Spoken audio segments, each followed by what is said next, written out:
What's up, everybody? Welcome back to Yanks of the Cop. We are here for our pre-match Liverpool versus Crystal Palace, game analysis. Sorry for the delay. My train broke down, but I'm here now looking good. As always, joined by my brother Scans and Wahomie. We have a very special guest. We brought on Palace supporter Steve. You can find him on Twitter at IUMABeliever. He's part of the Sportinarium, actually, which is a pretty cool thing to be a part of. So, Steve, thanks so much for coming on, man. How you doing? Yeah, it's a pleasure. Thanks ever so much for inviting me, guys. Looking forward to some good chat, and we'll have some fun. No, it should be a good one. I can't wait to get into it. We owe you a big thank you for getting that draw against Tottenham leading up to our game, so we really appreciate that. And let's get right into it, Steve. Crystal Palace for me is always one of those teams that just it can be a thorn in your side. Really tough team. How you doing? And I'm looking at it now. I was really interested in your summer business. What can you tell us about what you guys did in the window and how have they been doing for you guys so far? Well, Batshuayi, he's not really had too much of a chance to get into the side. When he has got into the side, he's not really brought anything to the party, really. And sadly, he could do with a couple of goals, in all fairness. But I don't think the tactics warm to the way that he plays. What we really need to be doing is playing 4-4-2, but that's not going to work for us at the moment. And with Hodgson's tactics of defend, and hit people on the counter attack, unfortunately, someone like Batshuayi is going to miss out. Eze, on the other hand, a fantastic signing, an unbelievable player, and what that's done for us is taken the focus away from Zaha. And I don't know if you've ever watched any of our games, but normally what happens is all three of the right back and the central defender seem to come across, sometimes even a midfielder to mark Zaha. And he struggles because he's got no space, he's got no room to manoeuvre, and he has no choice but to play back. So now what's happening is they're like, well, hang on a second, what's this guy doing? We need to concentrate on him. And what that's doing is freeing up that space. And, it make no bones about things. Zaha's sitting with 7 goals this season already, which dwarfs what he's done last season. He's only played 9 games for us this season. He had a couple out injured as well. And then he had coronavirus. It's probably the fact that he's just had a child. So, but what's his highest goal tally, Steve, in a season? Do you know? Highest ever. I think it's roughly around what he's on now in a whole season. It might be slightly less. So at the moment, 7 goals from effectively 9 games played is a great return, and he's getting that space, and you can see that he's back to the old Zaha. He's still got 3 years left on his contract, and everyone talks about how we should be letting him go and all that player power. Well, at the end of the day, don't sign a 5-year contract if you want to leave.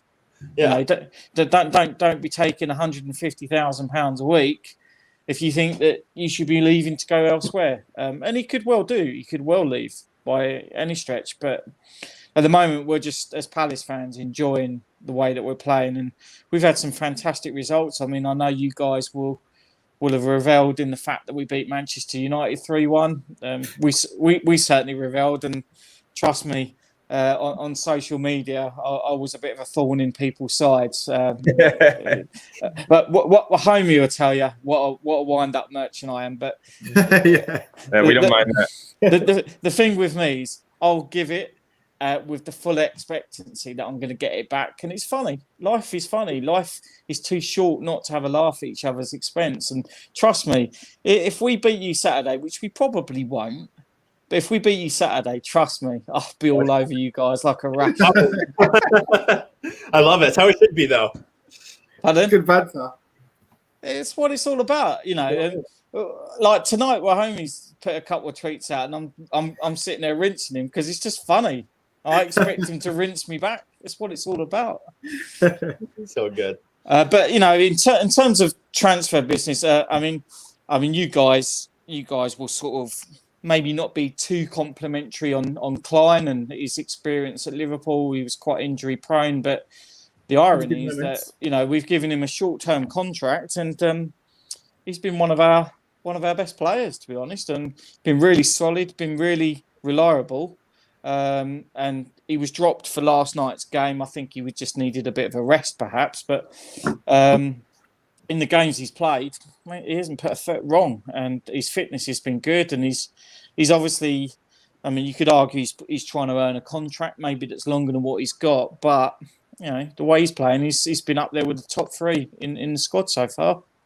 Yeah, I loved Nathaniel Klein when he was with us. I mean, he got bit by the injury bug, but when he came in, I thought he really solidified our defensive line, defensively. And he didn't offer too much going forwards for us, but I honestly thought that he did a very serviceable job for us. I just felt bad with his injury problems, but I think for him, I think for most Liverpool fans that I've spoken to, we're really excited that he joined your club.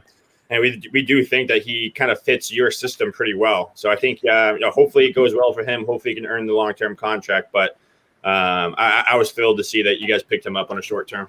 I think the biggest problem with him at Liverpool was he was just a victim of Trent Alexander being in the mix. And if Trent was injured, you've got Neco Williams in the background to back him up. And sadly, he was never going to get a game, or very rarely get a game. And even when he was fit, all of a sudden he'd pick up a silly injury and he was out again. So he's back in the mire, really. But I'm delighted with him, delighted with Eze. I love Batshuayi, but unfortunately our tactics and game plan don't suit his game style. And he's a proven goal scorer. He goes to Belgium and he scores for fun for the country. But yeah, unfortunately, he's just not. He's not doing it with us, and I think he'll just end up going back, at the end of his loan. And it's a shame, but we'll just have to look at other options at the time. Mm-hmm.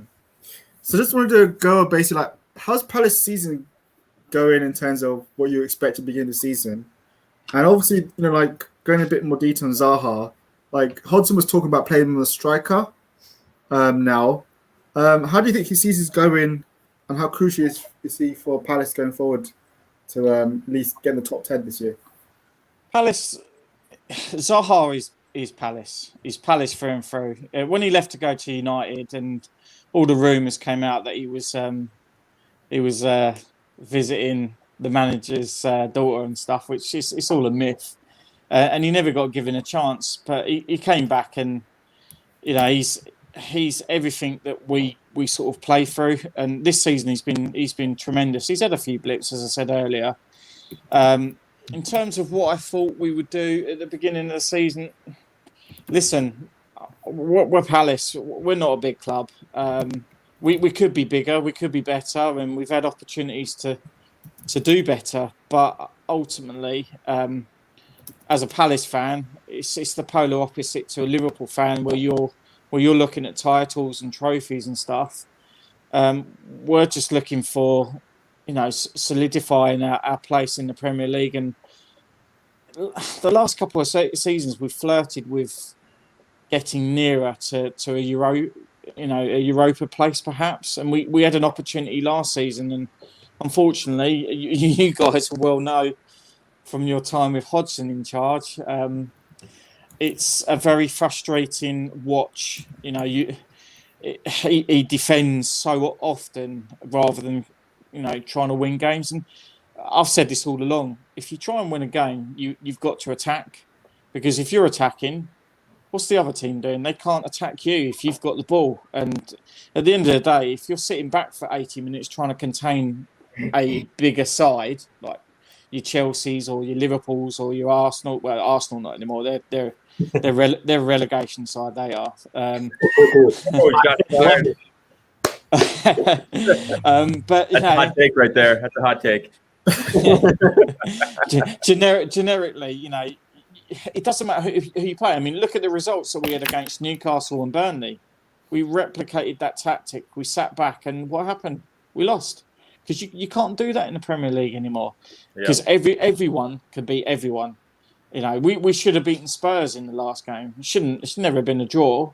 we were the better side. But unfortunately, when you look at a big side like Liverpool, clinical, and Liverpool mix, clinical and Palace don't mix. We don't score enough goals, or we do sometimes, but it's just 100% hit rate practically. Like the West Brom game, the Leeds game, the United game, and we can get those results. Manchester City. I think it was last season or the season before when Townsend scored that unbelievable goal. Right. You know, we can get these results, but if we sit back, it doesn't matter who you play, you're going to lose in the Premier League. And this season's been a freak season. I mean, look at last night. If Southampton beat Arsenal, they could have gone top. It's just a real bizarre season, to be fair. So, yeah, I'm delighted with Zaha. I think he'll stay, at least to the end of the season anyway, and you'll get all the rumours come out again.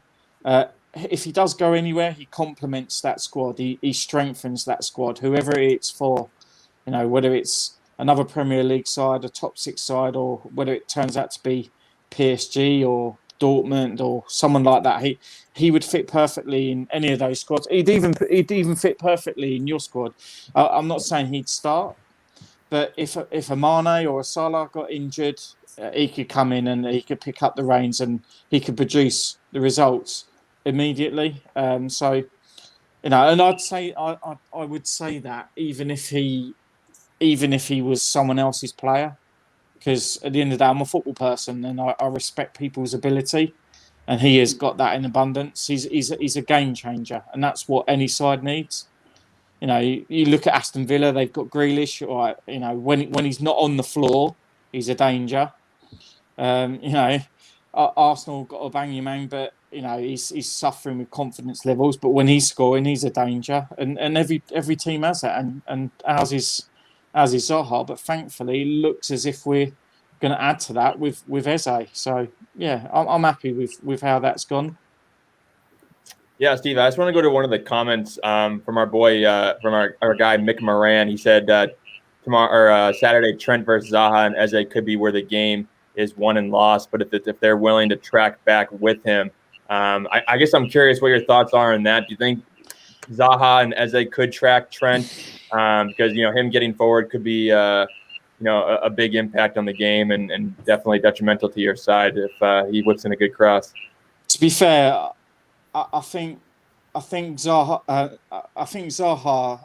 Trent rather has got to concentrate on staying out of Zaha's pocket, rather than worrying about whether he's going to get forward. Because I think it's going to be a good battle between the two, and I think. Well, he scored last year, right? Zaha scored against us last year, I think. Yeah. To be honest with you, let's talk about Trent for a second. Trent shouldn't be your right back, because going forward, his passing ability is unbelievable. His crossing ability is unbelievable. He should be sitting in the centre of the park. If it weren't for Henderson being in there, then Trent, in my opinion, should be your number one central midfielder. But obviously, you've got Henderson, and he's classed as a right back. But then Nico Williams is a perfect kind of replacement, in my opinion. You know, you've got to trust in youth. Something we don't do as a club, unless we have no choice. Like Wan-Bissaka came in and he was brilliant for us. He's not been so good for Manchester United. We had no left back, and we've brought in Mitchell, and he's played, I think, 4 games while PVA was out injured, Patrick Van Arnold, and he's shown that he's more than capable. So I'm a big advocate in youth, and I've just been on another Liverpool podcast, as Wahami and you guys noticed, and we were just talking about that. You know, trust in youth. You've got all these guys. You're talking about how you need to buy new players. Well, the people that you've got in there already seem to be doing a perfectly good job. And how do they get the experience if you don't play them? Yeah, but do you think that Zaha is going to track Trent? Oh yeah, of course he will. Yeah. Well, Zaha this season. Does Zaha track back? Zaha's been tracking back a lot more than he ever used to. So I think he'll be fine. But equally, Trent's got to be wary about the fact that if he does get forward and we break, because we're a very good counter-attacking team, yes, that space could be left behind him. And dare I say it, Trent tracking back, that is his weakness, in my opinion. Oh Yeah, you saw it against Tottenham. He let Son go. Exactly. Yeah. I'm actually on the other side of that equation. I wanted to ask you about Eze because I haven't watched too many Palace games, but I watched the last one, and I thought he was absolutely fantastic. I didn't really know too much about him until I watched the last couple of games. But what sort of an impact has he had on the midfield? I mean, it seems like he has quite the ability getting forwards. He's had a huge impact because, as I was sort of saying just now, what he's doing is he's dragging one of the defenders across because they're having to think about what he's going to be doing, which is allowing Zaha the space to get into the box where, dare I say it, if he tricks and beats someone, he's going to get taken out. We've had a couple of penalties on the back of that. But also, he's scored some cracking goals in his tally so far by getting into the box. So Eze is a danger man, and he literally glides across the pitch and past people. He's got skills, he's got pace, and he's a proper danger man. And I think we're going to see a lot more from him as we move forward. I'm just curious though, because I've spoken to a few other Palace fans, and they are, what's the word? They're not overly happy with Hodgson in terms of him being manager. How do you feel about Hodgson? And do you feel like, because I think it was a few years back, Palace were like pushing for like top 10, and they were like looking like a major threat in terms of a team. Do you feel that Hodgson's the man for you? And No. And I said this when we employed him. I said, forgive me. I said, what could we done there? And he don't get me wrong. I get a lot of criticism on our good friend Twitter, and a lot of that comes from your lot, and a lot of it comes from my lot. And I said when we employed him, I said, nah, there's no longevity there. His tactics are horrific. What has he done in his managerial career? He's got Finland. He's managed Switzerland. He's managed England and absolutely balls that up.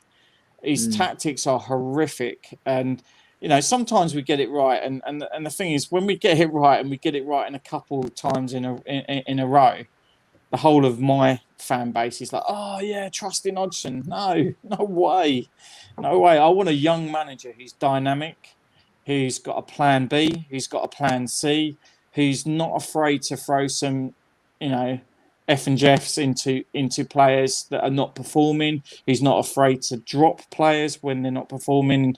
And everyone knows when a player gets dropped, they want to be playing. So it's a kick up the backside.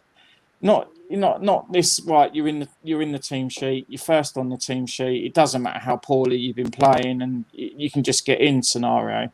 And sitting back for 80 minutes trying to contain any team, as I sort of alluded to earlier, you can't win Premier League games playing like that. It's impossible.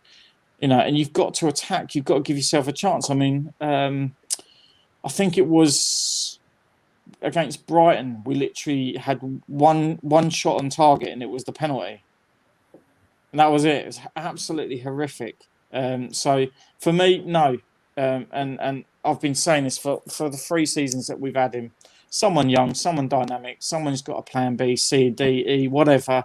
Someone who's prepared to change it up if it's not working. And the sort of manager I would be looking for is Thomas Frank from Brentford.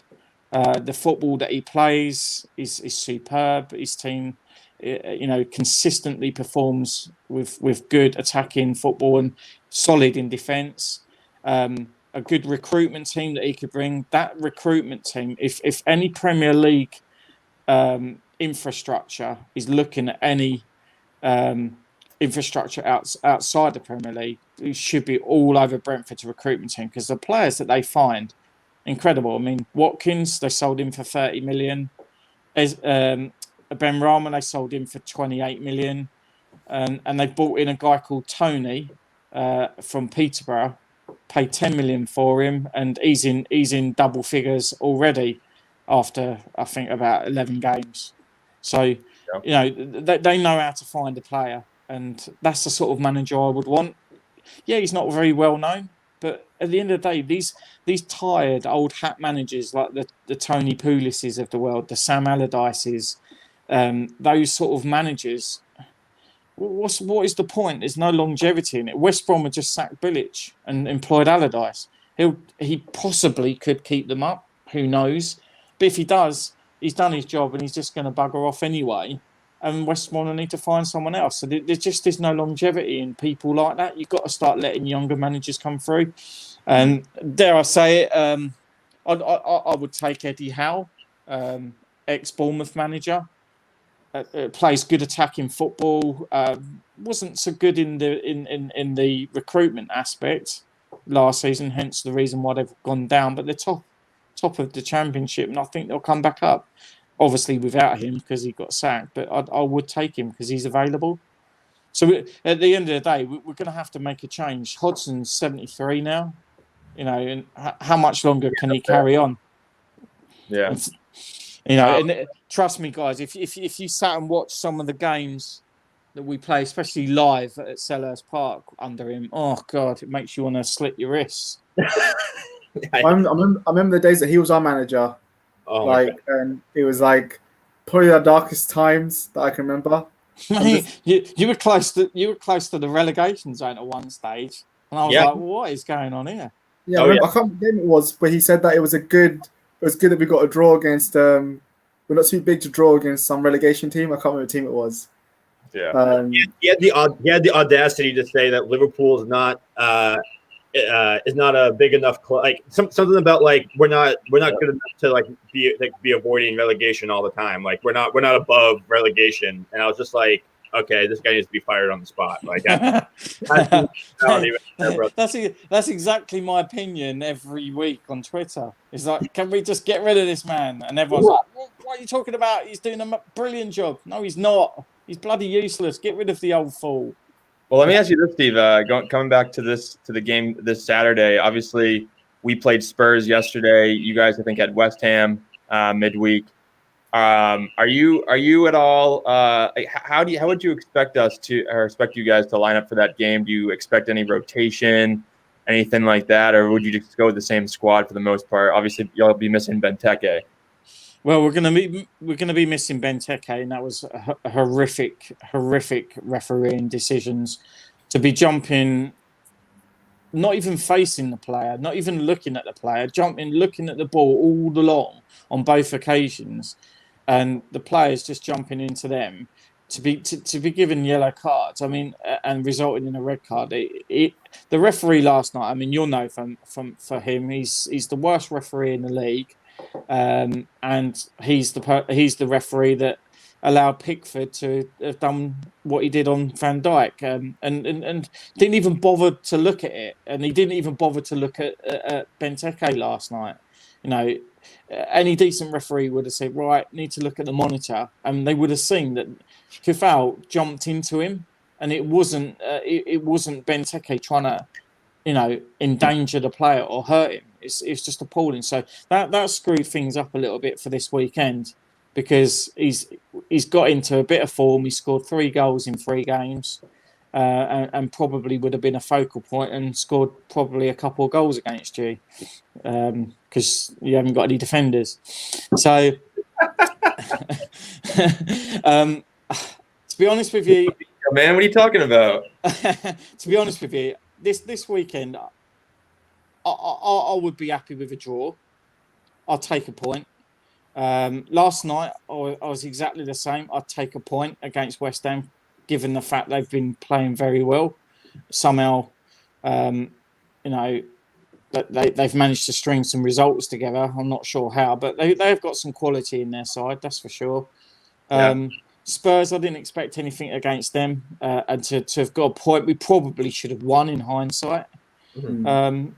But the weird thing against Liverpool is that every time we play you, we seem to play like, out of our skins. Yep. But bar the 2-0 defeat, I think it was last season or the season before, which we were poor. Other than that, we've played really well. 2 seasons ago, when we went to Anfield we were winning, and we ended up losing 4-3 because Speroni threw the ball in the net. I mean, I don't know why he did that, but that kind of killed it for us. But we just seem to play like prime AC Milan or something silly like that when we play you. So I expect to give you a hard game. I expect nothing but hope for everything. But at this moment in time, I would certainly be happy with a draw. What would you expect up front for Benteke, though? Would you put Ayew in there? Would you maybe move Zaha up into the center? How would you play it? What would the formation be? I think Ayew will go up front. It's our only real other choice. Batshuayi, perhaps, but he's just not in flavour. So he'll go up front, and it'll be Zaha on the left. It will be Townsend on the right, and it'll be Eze in the middle with probably Luka Milivojevic in front of the back four, which will be Chiarte, Cahill, Van Arnold, and then Klein will probably face his former side. So I think that's how we'll probably line up. Line against Mane. Woo. Klein, to be fair, as I said to you earlier, he's been in our top 3 players this season. He's been really solid. He's made no mistakes whatsoever. He knows how Mane plays anyway, having trained and played with him. So, yeah, Mane's got the ability. You know, he's a world-class player. You can't deny that. So it could cause him a few problems. From one of our fans here, Chris Welch, he asked, do you think Palace will get a top 10 finish this year? What do you think about that? I think we might just scrape it. Wow. It depends. It depends how we do against the teams around us that you would expect results to. You know, like last season, we played West Ham, we beat them away, and we beat them at home. So those sort of games is where we'll get our points. If we can sneak a few results against the top teams, like we've done so far, we sneaked a few good results. Yeah. That will only enhance where we finish. But I think we'll finish. Yeah, could be actually 10th, to be fair. I don't see us finishing any higher than that because Hodgson doesn't even have the ability to realise that even when you are in that position, like last season, he had to be reminded by a journalist from the BBC that if we'd have beaten Burnley, we would have ended up in a Europa place. And he's like, oh, yeah, perhaps we should consider that. Did you not even look? You know and that's what we're contending with, guys. That's what Palace fans have to contend with. But yeah, I'll just say it how it is. I'm not worried about that and any backlash. But yeah, I think Hodgson will get us 10th, and then hopefully, touch wood, he retires. Let's pray to God just for footballers everywhere. Let's hope Hodgson retires. I mean, it's just time to go, man. No, I mean we talked about it with Mourinho. It's like anti-football sometimes, and I just get the same vibes with Hodgson sometimes. He's just so clueless. But I don't want to talk about Hodgson anymore. He grinds my gears. He's not even your manager, and he makes you feel like that. it drives me absolutely insane. Like between his time at Liverpool, his time as the England manager, and now just watching what he's doing there, I just don't know how he still keeps getting jobs. It blows my mind, but. One thing I am curious about, Steve, is, having this be a home game, obviously Liverpool has now had 2 home games with fans in the stands, and I think that they've made a pretty massive impact on how the game has unfolded. Obviously, you do not have the option to have fans in the stands. How much is that going to impact, you think, how the game goes? Because, like we said, it really always changes the game with Liverpool.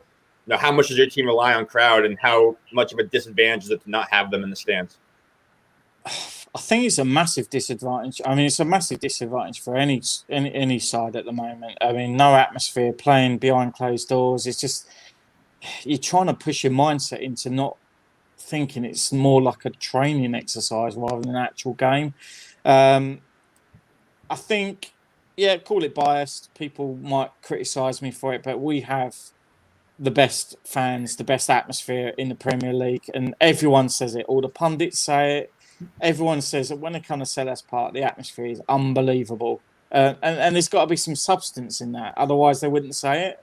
Right. So, at the end of the day, when the Palace fans, I mean, listen. You're on a Liverpool podcast, man. Yeah, but I'm not worried about it. You guys, listen, yeah. You guys, when you start singing "You'll Never Walk Alone," yeah, it's goosebump time. It's a memorable thing. But you guys do not sing from first minute to the last like we do, and we had a lot of comments. I went on the same podcast I did earlier. I've done for the last 3 seasons. I'm becoming a bit of a regular on there. I'm not sure why. But they must like the sound of my voice. But they said exactly the same thing. They just said, "Jesus Christ, you guys had 3,000 fans at Anfield, and you just did not stop singing from minute 1 to the end." And we don't. At home or away, it makes no difference. We're behind the players, and we're not a set of fans that will sit there and start singing, the awful types of songs that people sing against Liverpool and against other teams and stuff.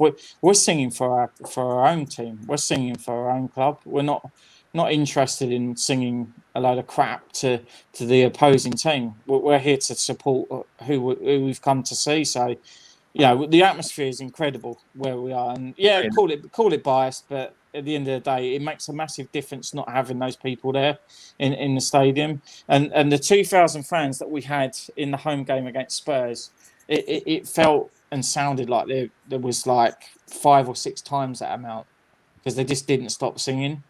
And even the commentators said it. They said it on Match of the Day. They said it on live on the game as well. So, yeah. To be fair, it's just an even playing field, isn't it? No fans.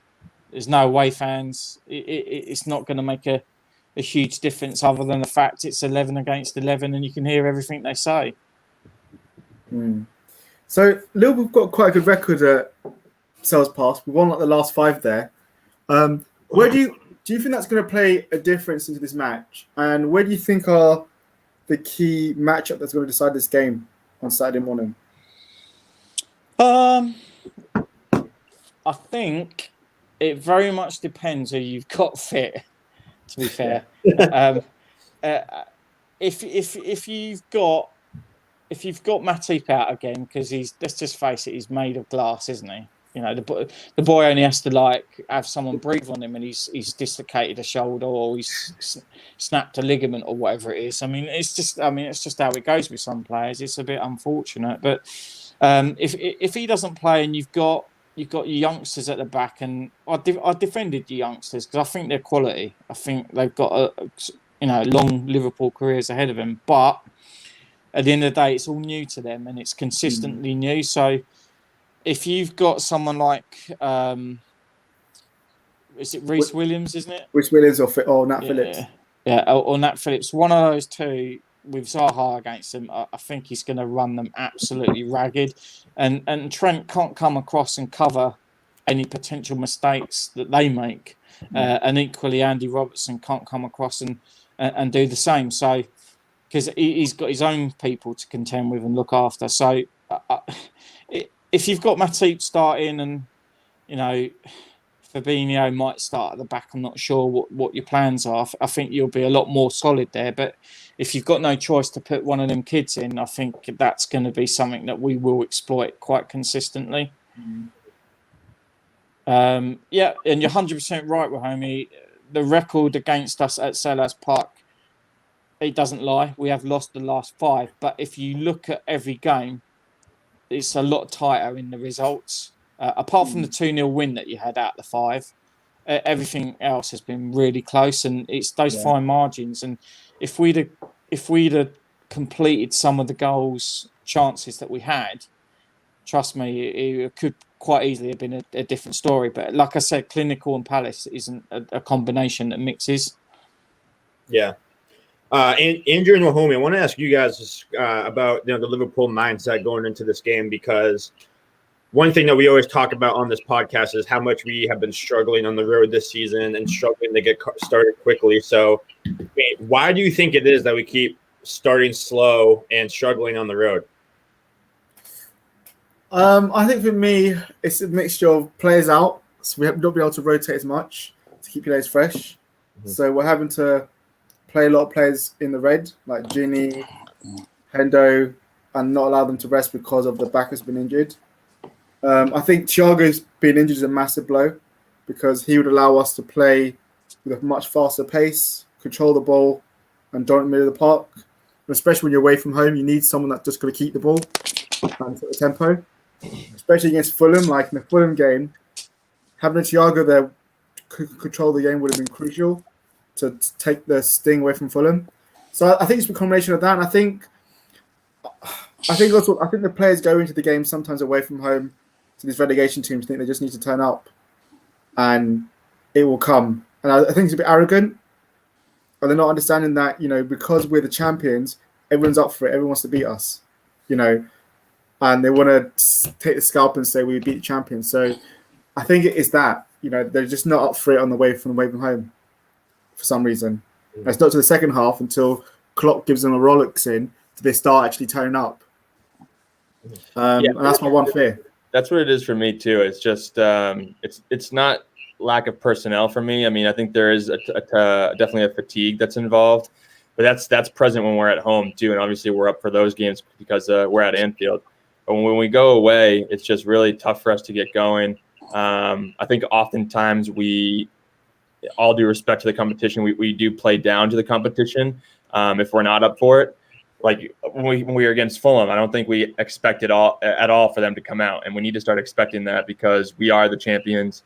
Everybody wants to beat Liverpool. I mean, everybody wanted to beat Liverpool anyway before we were champions, but now that we're champions, it's just we have that extra mantra on top of us. So, I mean, I just everybody just wants to beat us. That's really what it is, and we need to just come out and be ready to go pretty much every time. Well, I think because of those reasons, I think it's vital that we win because if we don't win, if you don't get all 3 points, then it nullifies everything that we did this week, beating Tottenham. And then again, we just have that laying over us that we cannot perform on the road. So homie, how big are 3 points this week, especially when you look at, the table and where, who our competitors are playing this weekend as well. I think it's crucial. Like you said, if we don't beat Palace after beating Spurs, it means the Spurs result means nothing. To be honest, it's pointless. Might as well just gone to Spurs because, as we're saying, that this is a crazy season. Man United just won tonight and they win the game in hand. They go 2 points behind us and they go ahead of Tottenham and Chelsea. So it's crazy. Leicester, we beat Leicester and they are 2 points behind us. We smashed Leicester, the 2 points behind us. So it's a crazy season. So although I don't feel that obviously some of these teams like Leicester, Southampton will last a distance, I feel that we need to win tomorrow on Saturday because of the games we've got coming up. Because we've got Southampton away coming up, got Newcastle away. Those are tough games away, So we need to get into a rut of winning away now. And Palace is a great, especially because they screwed us with the early morning kickoff. Palace is a great game to get a win. And to get that confidence back on the road. It's not going to be easy, of course, the game. Well, homie, you got to stop using excuses like early kickoffs, man. Everyone's got to play, mate. You got to play the midweek games. You got to play the weekend games, mate. Steve, we had 4. Steve, we made the top. This is our 4th one, man. Yeah, that's fine, mate. Listen. Look, I'll be honest, guys. In England, what we do is we have something called empathy, and we're very empathetic towards people. And I've got this sixth sense. So I just want to say to you guys that I feel a lot of empathy ready for you for this weekend because when we beat you, I'm gonna absolutely rinse you, boys. Trust me. I love it. I absolutely love it. When you lose, sorry. So what did you say? I said Well, Steve, based off of our the injuries that we have at Liverpool, and based off of how we've started slow on the road, especially against a team like Fulham, do you think that's going to change Crystal Palace's approach? Do you expect to maybe be more attack minded in the first opening 15 minutes, or do you think you'll still kind of rely on your defense and the counter attack more? No, I think we're just going to go for it with you because we always seem to.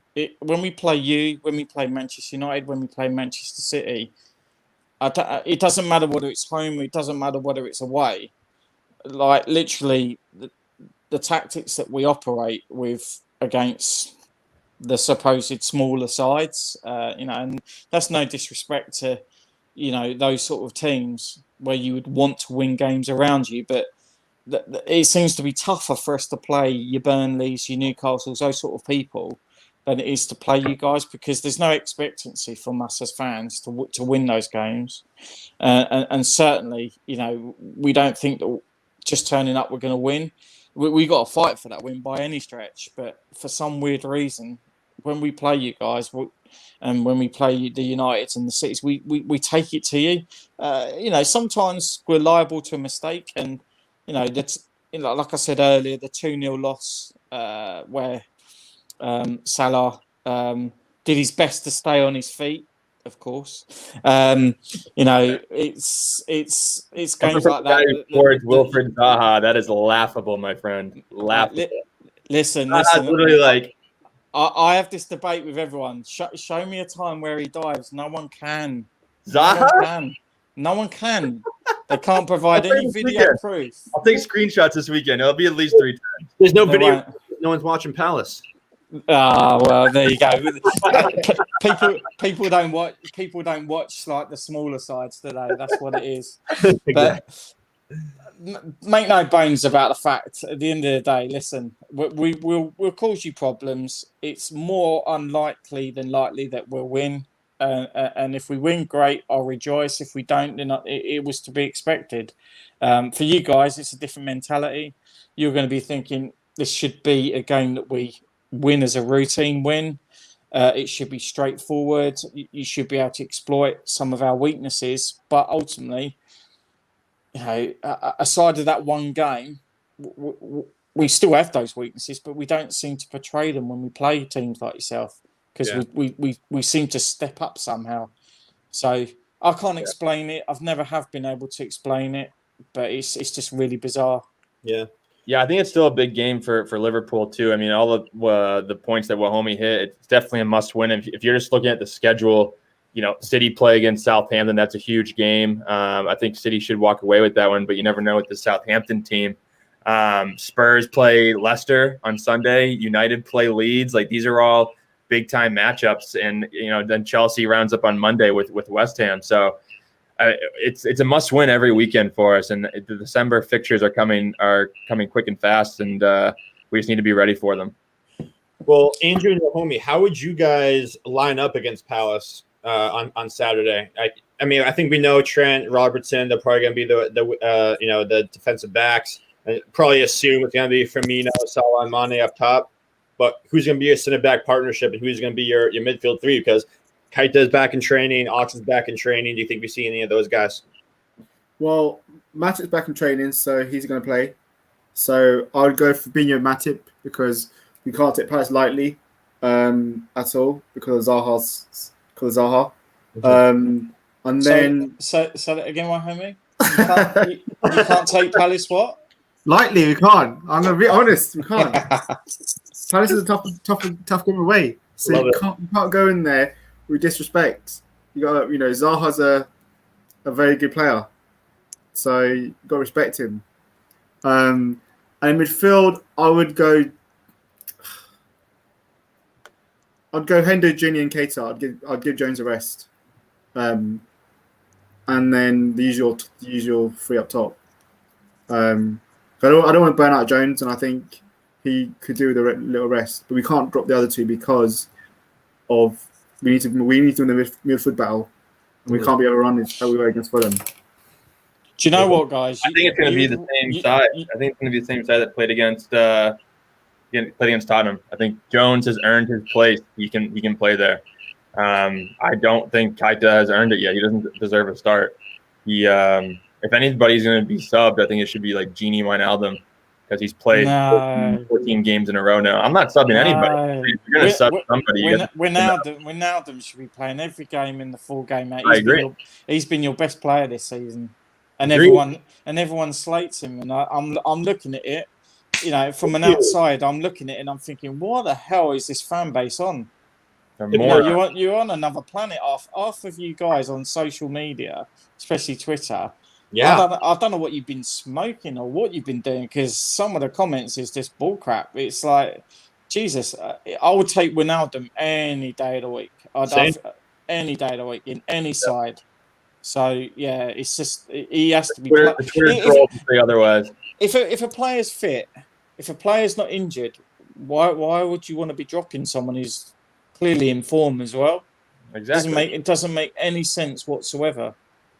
I agree. And it drives me insane because, like, I feel like, especially among the fans, I'm not talking about main Liverpool accounts, but fans will go out of their way to bend over backwards to defend Naby Keita, and like I'm not going to slander Naby Keita or anything like that, but being available is an ability, and he's never available. Gini Wijnaldum is available every single game, no matter what, and it just seems like still because he's not creating goals or creating getting assists.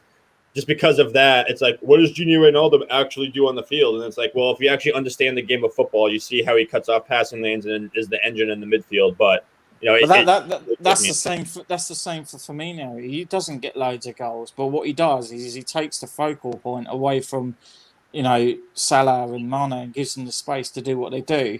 At the end of the day, like Wahomia, remember this tweet: Firmino matched the amount of goals against at Anfield that Benteke did last season. So, he doesn't get the goal return by any stretch, but it's people who understand football and look at footballers in a different way and step back can see the difference, and that's what that type of player does.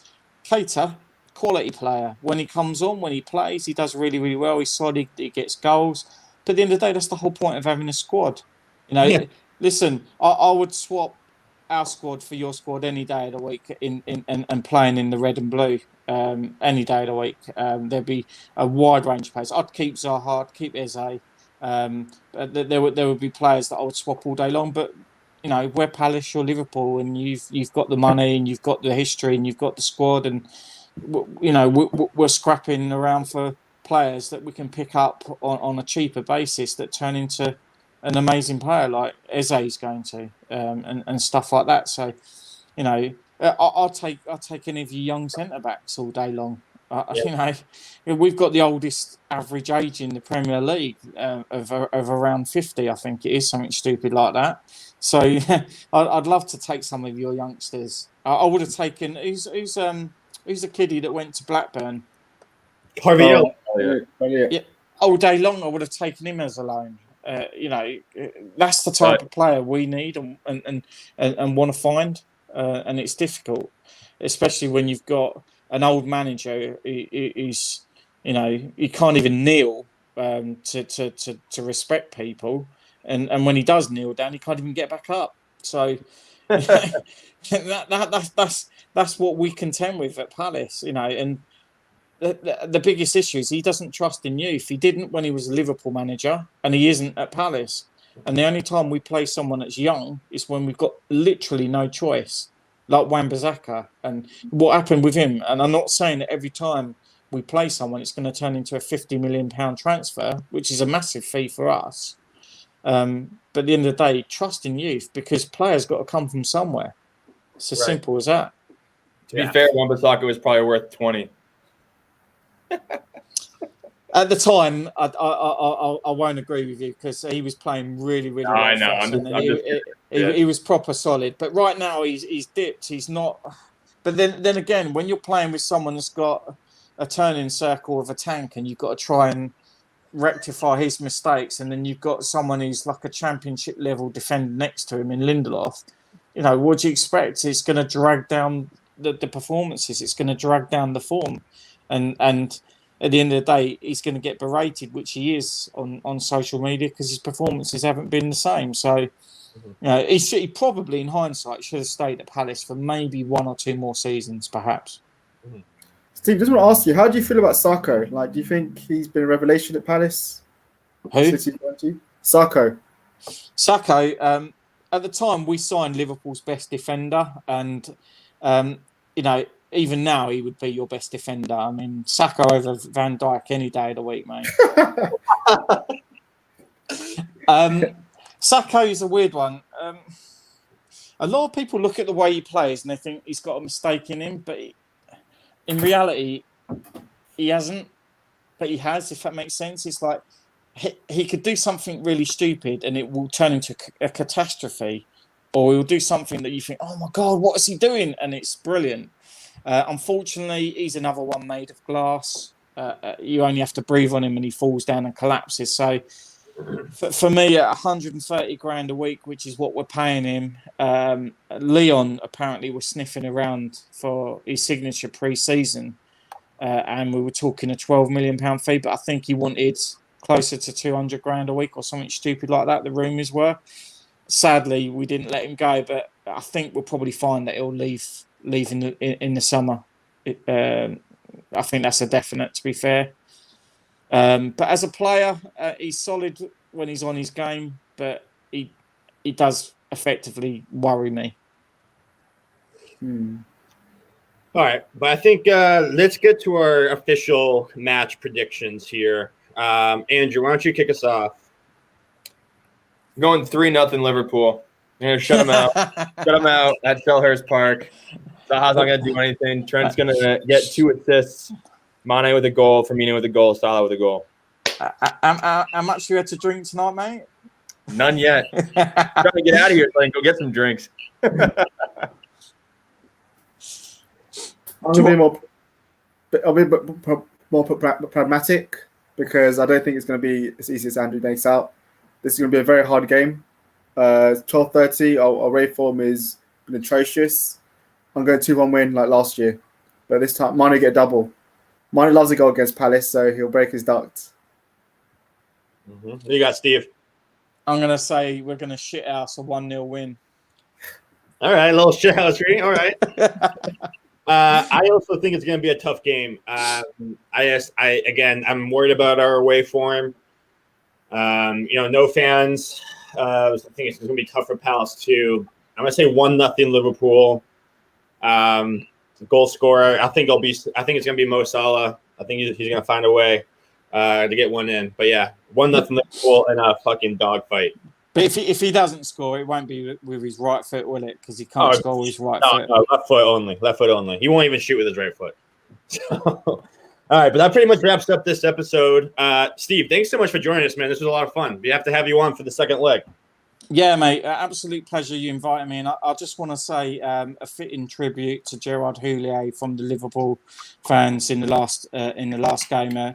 Absolute brilliant manager he was. And I rated him big time. So, yeah, fair play. And, I'll take a point Saturday. And I'm happy to come back on anytime you ever want me, boys. Yeah, we'd love to have you. And that was a class move right there. We really appreciate it. So, everyone tuning in, we appreciate you guys. Go ahead and hit that like and subscribe button. But otherwise, we'll be back for our post-match immediately after the win that Liverpool is going to get. But otherwise, up the Reds, and we'll see you next time, everybody. See you later.